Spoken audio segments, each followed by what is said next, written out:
ও মুসলমান, 1 মণ আলু মাটির নিচে দিলে বীজ আকারে এই আলুটাকে কেন্দ্র করে 50 মণ আলু হয়, 60 মণ 70 মণ আলু হয়।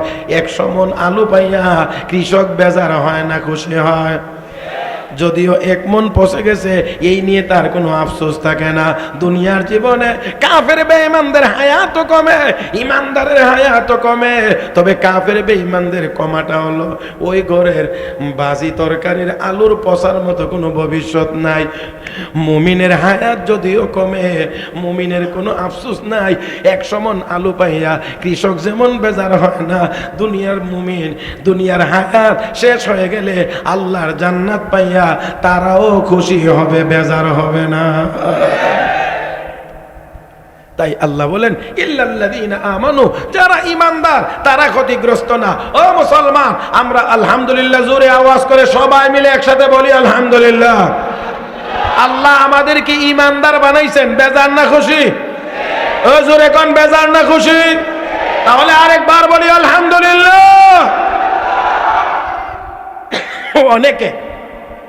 অনেকে মাঝে মাঝে বলে আমরা থেকে ইহুদিরাই ভালো। আমি বলি তোর থেকে ভালো হতে পারে, তবে মুমিনের চাইতে ইহুদি কোনোদিন ভালো হতে পারে না। রাসূল বলেন লা তাকুমুস সাআ হাত্তা ইউকালা ফিল আরদি আল্লাহ আল্লাহ আল্লাহ আল্লাহ বলার মতো একজন মানুষ দুনিয়াতে জিন্দা থাকবে, দুনিয়া কিয়ামত হবে না। তাহলে দুনিয়া ভরা কাফের বেঈমান থাকলে দুনিয়া ঠিক থাকবে না, কিন্তু একজন ইমানদার যদি জিন্দা থাকে, একজন ইমানদারের সৌজন্যে আল্লাহর আসমান ঠিক থাকবে, জমিন ঠিক থাকবে, চন্দ্র সূর্য ঠিক থাকবে, সাগর মহাসাগর সব ঠিক থাকবে। কিন্তু আমরা থেকে ইহুদিরা ভালো, আমরা থেকে এরা ভালো, আমরা থেকে হেরা ভালো না। না, দুনিয়ার 800 কোটি মানুষের মধ্যে ইমানদারেরা শ্রেষ্ঠ। জোরে কোন আলহামদুলিল্লাহ। 800 কোটি মানুষের মধ্যে ইমানদাররা শ্রেষ্ঠ। ইমানদারদের মধ্যে হক্কানি উলামায়ে কেরাম শ্রেষ্ঠ। হক্কানি উলামায়ে কেরামের মধ্যে 4 মাযহাবের ইমামগণ শ্রেষ্ঠ। 4 মাযহাবের ইমামগণের মধ্যে ইমামগণের চাইতে তাবিঈনগণ শ্রেষ্ঠ। তাবিঈনগণের চাইতে সাহাবায়ে কেরাম শ্রেষ্ঠ। সাহাবীদের মধ্যে 3500 শ্রেষ্ঠ। 3500 মধ্যে 1450 শ্রেষ্ঠ। 1450 মধ্যে 313 জন শ্রেষ্ঠ। 313 জনের মধ্যে 10 জন শ্রেষ্ঠ। 10 জনের মধ্যে 4 জন শ্রেষ্ঠ। 4 জনের মধ্যে 1 জন শ্রেষ্ঠ। আর সকল সাহাবীদের চাইতে সকল নবীগণ শ্রেষ্ঠ। সকল নবীগণের মধ্যে 313 জন। 313 জন যারা রাসূল ছিলেন তারা শ্রেষ্ঠ। 313 জনের মধ্যে উলুল আজমি মিনার রাসূল 5 জন বা 7 জন পয়গম্বর শ্রেষ্ঠ। আর এই 5 বা 7 এর মধ্যে আমার আপনার নবী হলেন সকলের শ্রেষ্ঠ। তাহলে এবার বলেন কাফের বেঈমান শ্রেষ্ঠ না ইমানদার শ্রেষ্ঠ? আর একটু আস্তে করেন।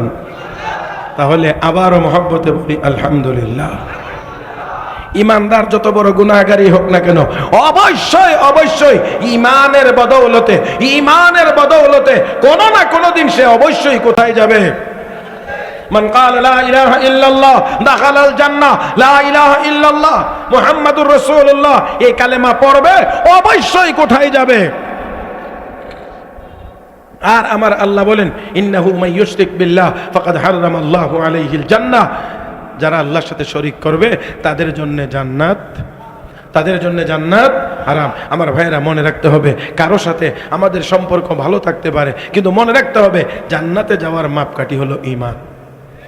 জান্নাতে যাওয়ার মাপকাঠি হলো ঈমান। জান্নাতে যাওয়ার মাপকাঠি হলো ঈমান। ঈমান ঈমান ঈমান নাই জান্নাত। তো হযরত আবু বকর সিদ্দিকের ঈমান নাই না আছে? তো আল্লাহ বলেন ইল্লাল্লাযীনা আমানু, তারা ক্ষতিগ্রস্ত না যাদের ঈমান আছে। আলহামদুলিল্লাহ আমাদেরও ঈমান। যারা বলবেন না তাদের নিয়ে সন্দেহ আছে নাকি? আমি আবারও বলছি আলহামদুলিল্লাহ আমাদেরও ঈমান। হ্যাঁ, আবু বকরের ঈমানের সাথে তুলনা করা যাবে না। নবী বলেছেন গোটা উম্মতের ঈমান যদি এক পাল্লায় রাখা হয়, আমার আবু বকরের ঈমান যদি আরেক পাল্লায় রাখা হয়, আমার আবু বকরের ঈমানের পাল্লা ভারী হয়ে যাবে। আবু বকর সিদ্দিকের মধ্যে ঈমান আছে। আমার বন্ধুরা, ওই কাফেরের মধ্যে ঈমান জোরে বলেন নাই। আবু বকর সিদ্দিকের মধ্যে ঈমান আছে। আমরাও বলি আমাদের মধ্যে আলহামদুলিল্লাহ ঈমান আছে। ডোনাল্ড ট্রাম্পের কাছে, নরেন্দ্র মোদীর কাছে ভ্লাদিমির পুতিনের কাছে, চায়নার শি জিনপিং এর কাছে? নাই নাই। তাহলে তারা আমাদের চাইতে আল্লাহর রহমতে দামি হইতে পারে না। মুসলমান ইমানদাররা জান্নাতে যাবে, জান্নাতের বহুতল ভবনে বসে বসে জান্নাতের আরাম আনন্দ উপভোগ করবে, খাইবে পান করবে। আর জাহান্নামীরা ওই ওই ওই ওই যার নাম বলছি, জাহান্নামের আগুনের টান একবার উপরে উঠবে আর একবার নিচে যাবে, চিৎকার করবে। আর দেখবে মুসলমানেরা ওই 200 তলার উপরে বসে বসে জান্নাতি শরবত। ونادى أصحاب النار أصحاب الجنة أن أفيضوا علينا من الماء أو مما رزقكم الله قالوا إن الله حرمهما على الكافرين।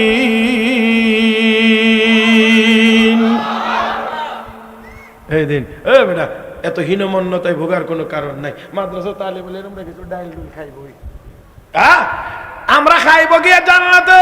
ওই দিন ডাম ডুম যেটি আছে ডাম, আরে দেখো না ট্রাম্প, ওই দিন বলবে ও জান্নাতীরা তোমরা যে খাওয়ার পরে কিছু অবশিষ্ট রইছে, যেটা আমরা বলি ঝুটা রয়ে গেছে, এখান থেকে একটু খাবার একটু পানিও আমরা দাও না। তখন ওই দিন জান্নাতীরা বলবে না না দেওয়া যাবে না, দেওয়া যাবে না। ইন্নাল্লাহ হারামাহুমা আলাল কাফিরিন, জাহান্নামীদের কাফেরদের জন্য জান্নাতের এই শরবত আল্লাহ হারাম ঘোষণা করেছেন। খাও যা পারো, মদ খাও, ইচ্ছা মতো খাও, গাঁজা খাও, বাবা খাও, সব খাও, কিন্তু জান্নাতি শরবত তোমাদের নসিবে জুটবে না। আমার ভাইয়েরা, উত্তর কোরিয়াতে আর একটা পাগল আছে না? হ্যাঁ, এটার নাম কি? কিম জন উন। এত সহজে আসবে না, আমারই 100-200 বার মস্ককরণ লাগছে। এমনি এর কাছে বলে ওই মদ সবচেয়ে বেশি প্রিয় যেই মদের বোতলের ভিতরে আস্তা একটা গুকরা সাপ ডুবানো থাকে। এই মদ হইলো এর কাছে সবচাইতে বেশি প্রিয়। আর এই মদ বিদেশ থেকে আনে আর এটা সে পান করে। আমিও বলি পান করো, পান করো, পাগলামি যা আছে সব দুনিয়াতে সেরে নাও, কারণ মরার পরে আর কিছুই নাই। আর আমরা যতটুকুই কষ্ট হোক দুনিয়ার জীবনেই করব, আরাম যতটুকু পাই আলহামদুলিল্লাহ, বাকি আমাদের আরামের জন্য আল্লাহ জান্নাত নির্ধারণ করে রেখেছেন। ইন্নাল্লাযীনা আমানু ওয়া আমিলুস সালিহাত কানাত লাহুম জান্নাতুল ফিরদাউসি নুজুলা। ঈমানদার হবে যারা, নেককার হবে যারা, তাদের ঠিকানা হবে জান্নাতুল ফিরদাউস। আমার কোনো টাইম টুইম নাই, আনলিমিটেড।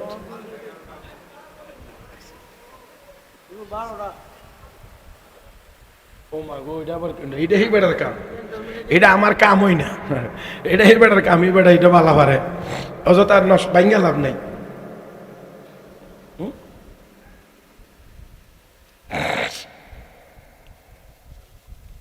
আল্লাহ আপনারা কষ্ট হইতেছে নি? কষ্ট আমার হইতেছে। আমি টাইম বাম তাকাইতে আছি যে পরবর্তী মেহমান কোন সময় এসে স্টেজে উঠবে আর আমি নামবো, কারণ আমার এই এতক্ষণে 1.25 ঘন্টার ভিতরে আমার 2.5 ঘন্টার কষ্ট অলরেডি হয়েই গেছে। তারপরও আমি আপনাদেরকে বুঝতে দিতে চাচ্ছি না যে আমি চাইছি এই জন্যে যে আপনারা সুন্দর করে বসে আছেন, কষ্ট হইলেও আমি কিছুক্ষণ চালানোর চেষ্টা করব। তবে ওনাকে আনবার জন্য রেডি করা দরকার, যাতে করে বেশি আর দেরি না হয়। মুহতারাম হাজরিন, হযরত আবু বকর সিদ্দিকের মধ্যে ঈমান নাই না আছে? ওই জালেমের মধ্যে ওয়া আমিলুস সালিহাত, নেক আমল হযরত আবু বকরের মধ্যে নাই না আছে? আল্লাহু আকবার। হযরত আবু বকর সিদ্দিক রাদিয়াল্লাহু তাআলা আনহু, হযরত আবু বকর সিদ্দিক রাদিয়াল্লাহু তাআলা আনহুর নেকের সাথে অন্য কারো নেকের কোনো তুলনা করা যাবে না।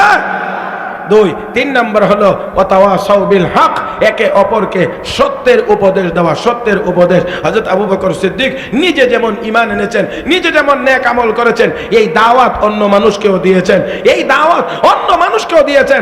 দিতে গিয়ে হযরত আবু বকর নির্যাতিত হয়েছেন, মার খেয়েছেন।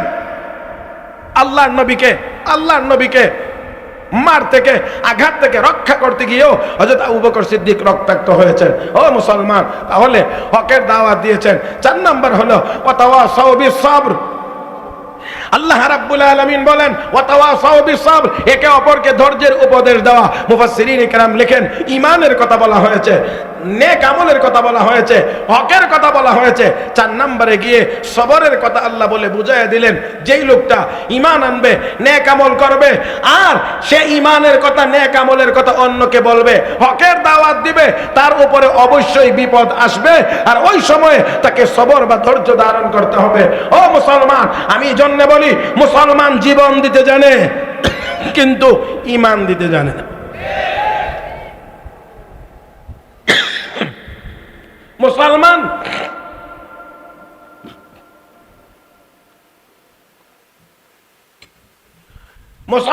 জীবন দিতে জানে, ঈমান দিতে। সাইয়েদনা হযরত আবু বকর সিদ্দিক রাদিয়াল্লাহু তাআলা আনহু এই ধৈর্যেরও তিনি পরাকাষ্ঠা দেখিয়েছেন। হযরত আবু বকর সিদ্দিক রাদিয়াল্লাহু তাআলা আনহু একদিন ওনার ঘরের মধ্যেই দুপুরবেলা একটু আরাম করতেছিলেন। হঠাৎ কেমন যেন একটু অস্থির অস্থির লাগতেছে। রাহমাতুল লিল আলামিন কাবার সামনে, বাইতুল্লাহর সামনে কোরআনের তেলাওয়াতের অপরাধে উকবা ইবনে আবি মুঈত নামে এক কাফের নেতা আল্লাহর নবীর উপরে নির্যাতন করতেছিল, মারতেছিল। আর এই অবস্থা মক্কার কাফের বেঈমানরা এই দৃশ্য দেখতেছিল। হযরত আবু বকর সিদ্দিক রাদিয়াল্লাহু তাআলা আনহু, আপনারা যারা মক্কা শরীফে গেছেন তারা জানেন, হারাম শরীফের একটু সামনে আগাইলেই, বের হয়ে একটু সামনে আগাইলে একটা মসজিদে আছে, মসজিদে আবু বকর নামে একটা মসজিদ আছে। এই মসজিদে আবু বকরটাই হযরত আবু বকর সিদ্দিকের বাড়ি। এখনের মতো এমন সমতল তর তখন ছিল না। হঠাৎ করে কেমন জানি কানের মধ্যে আওয়াজ গেছে, আর এই আওয়াজ শুনে কাপড় চোপড় তেমন সবগুলো নাই, যেমন আমরা গেঞ্জি পরে থাকি এইরকম সাধারণ কাপড় ছিল। হযরত আবু বকর দৌড়ে আসলেন, আয়েশা দেখে সবাই তামাশা দেখতে আছে, আর আমার নবীকে ওই জালেম আঘাত করতে আছে। এই মানব প্রাচীর ভঙ্গ করে, ভেদ করে হযরত আবু বকর গিয়ে ওই জালেমকে ধাক্কা দিয়ে সরাইলেন, আর বললেন আতাকতুলু রাজুলান আইয়াকুল রাব্বি আল্লাহ, একজন মানুষ আল্লাহর কথা বলে, আর এই জন্য তুই তাকে মারতে আসিস, আঘাত করতে আসিস, হে ওকবা, তোর কি একটু লজ্জাও লাগে না? ধাক্কা দিয়ে সরায়া নবীকে নিয়ে আসলেন। সে হতভম্ব হয়ে গেল, কিছু বলে না। কিছুক্ষণ পরে এই লোকটাকে কয়টা উসমান ইবনে আবু বকর তার বাপের নাম আবু কুহাফা, উসমান ইবনে আমের আবু কুহাফা, তার এই ছেলে আবু বকর। তাই নাকি? বলে হ্যাঁ। এবার নবীর উপরে না, এবার আবু বকরের উপরে হামলা। সিদ্দিক আকবর রাদিয়াল্লাহু তাআলা আনহু রক্তাক্ত হয়ে গেলেন, একেবারেই রক্তাক্ত হয়ে গেলেন। এমন মার মারছে, বেহুশ অবস্থায় বাড়িতে নেওয়া হয়েছে। সিদ্দিক আকবর রাদিয়াল্লাহু তাআলা আনহুর মা পাশে বসে শুধু কাঁদতেই ছিলেন। হযরত আবু বকরের জ্ঞান যখন ফিরছে, চোখ খুললেন, খোলার পরে মা বলতে আসেন নে বাবা, একটু দুধ আছে, একটু দুধ পান কর। হযরত আবু বকর বললেন, মা দুধ পান করব পরে, আগে একটু জানাও আমার নবী কোন হালতে আছে।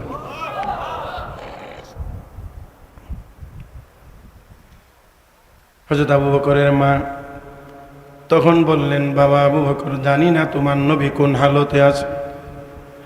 মা পাশের বাড়ির খালাকে গিয়ে জিজ্ঞেস করো, সে বলতে পারবে নবী কোন অবস্থায় আছে। হযরত আবু বকরের মা গেলেন, গিয়ে বললেন, তোমার নবী কোন অবস্থায় আছে, কোন জায়গায় আছে? বলে না জানি নবীর কোন অসুবিধা হয় সেই জন্য বলে না।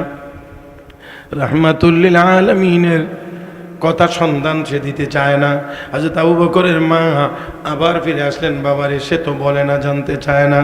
রাহমাতুল লিল আলামিন নবী মুহাম্মদুর রাসূলুল্লাহ সাল্লাল্লাহু আলাইহি ওয়াসাল্লামের সাহাবী হযরত আবু বকর বললেন, মা গো, আমাকে একটু ধরো।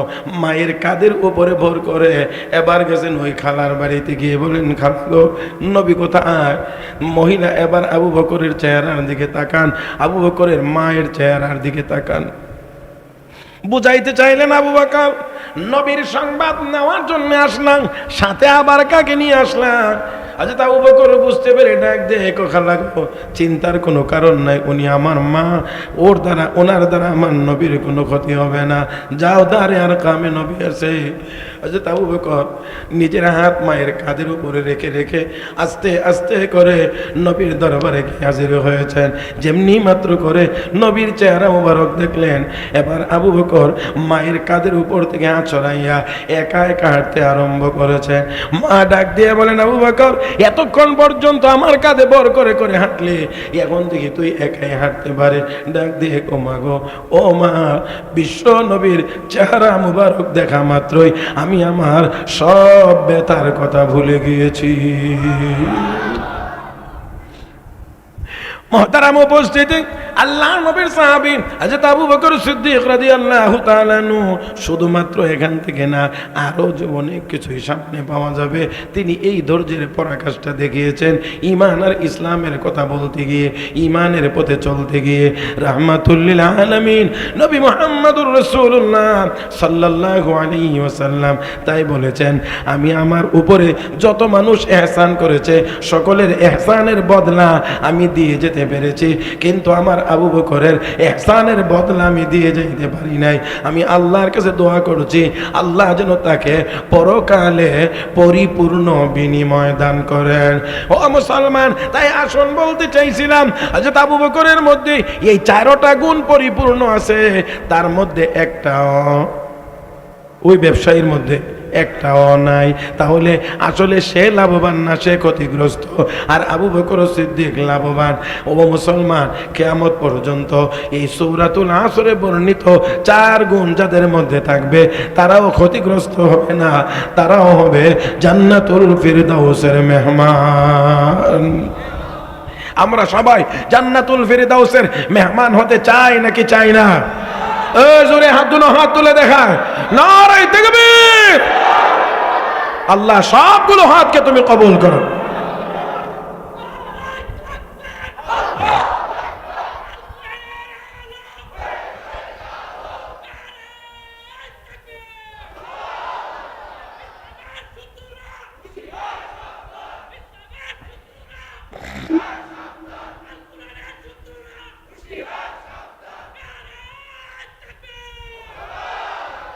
মাশাআল্লাহ। তবে নারায়ে তাকবীর যিনি যত আবেগ নিয়ে বলছেন, আপনারা আল্লাহু আকবার এতটা আবেগ নিয়ে বলেন নাই। আমি এবার জিজ্ঞেস করতে চাই, আল্লাহু আকবারের সাথে কোনো বিরোধিতা আছে? ওই আল্লাহু আকবার এটা মুসলমানদের হাতিয়ার, এটা শয়তানের বিরুদ্ধে চালাইবার হাতিয়ার। শয়তানরে মারতে গিয়ে আস্তে মারবেন, যারা একটু আস্তে মারবেন বোঝা গেল শয়তানের সাথে তার কিছু সম্পর্ক ভালো আছে, এই জন্য সে বেশি জোরে মারতে চায় না। এমন একটা আল্লাহু আকবার হোক যাতে করে বাংলাদেশের সীমানা ছেড়ে দিয়ে শয়তান যেন ইন্ডিয়া গিয়ে নরেন্দ্র মোদীর কাঁধে বসে। রাজি? সবাই রাজি? কে কে পারবেন হাত তোলেন। মাশাআল্লাহ। ডান হাত রাখেন, বাম হাত নামান। ডান হাত রাখেন, বাম হাত নামান। এবার একটু মুট করেন দেখি, শক্তি কমছে না বাড়ছে? এবার আমার সাথে বলেন, জমিনের মালিক কে? আসমানের মালিক কে? চন্দ্র সূর্যের মালিক কে? আমাদের সকলের মালিক কে? আল্লাহর জমিনে আল্লাহর নামের আওয়াজ আসতে হবে না জোরে? এবার রেডি? এবার বলেন দেখি।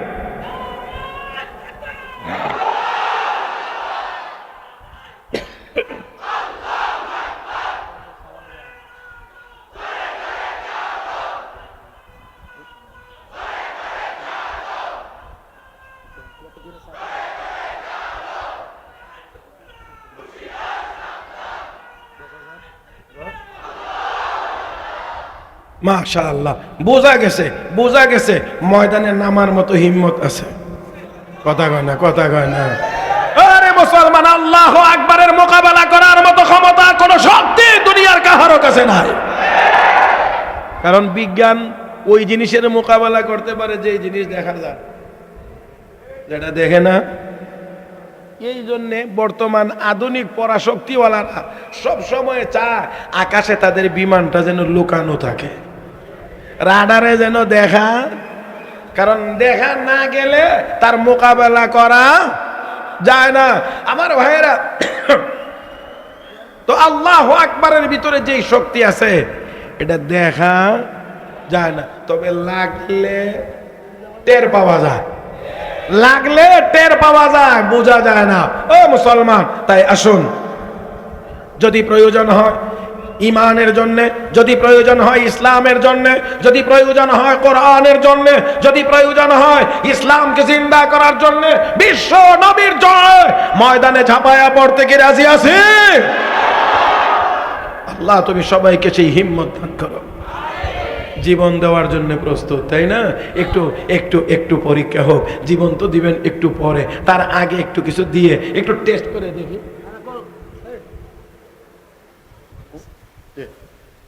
আমি আজকের এই মাহফিলের এই বিশাল, আমি ভাবছিলাম না এই সময়ে সেপ্টেম্বর মাসের মাহফিলে এত শ্রোতা হবে, এটা আমি চিন্তা করছি না। এই যে হযরত মাওলানা আবুল হোসেন সাহেব দামাত বারাকাতুহুম, আমরা একসাথেই লেখাপড়া করছি, আল্লাহ অনেক বড় আলেম বানাইছেন। আমার এত পুঁজি টুজি নাই, তবে আলহামদুলিল্লাহ আলহামদুলিল্লাহ অনেক দিন পরে হইলেও ভাইকে পাইয়া মনটা ভরে গেছে। আসলে যে কবে সেই 1993-94 সনের কথা, 94 সনের কথা, একসাথে লেখাপড়া করছিলাম। আর এতদিন পরে মহব্বত একটু জাগছে, এর ভিতরে আর মহব্বত জাগছে না, তবে ছিল, জাগ্রত ছিল না আর কি, ঘুমন্ত ছিল।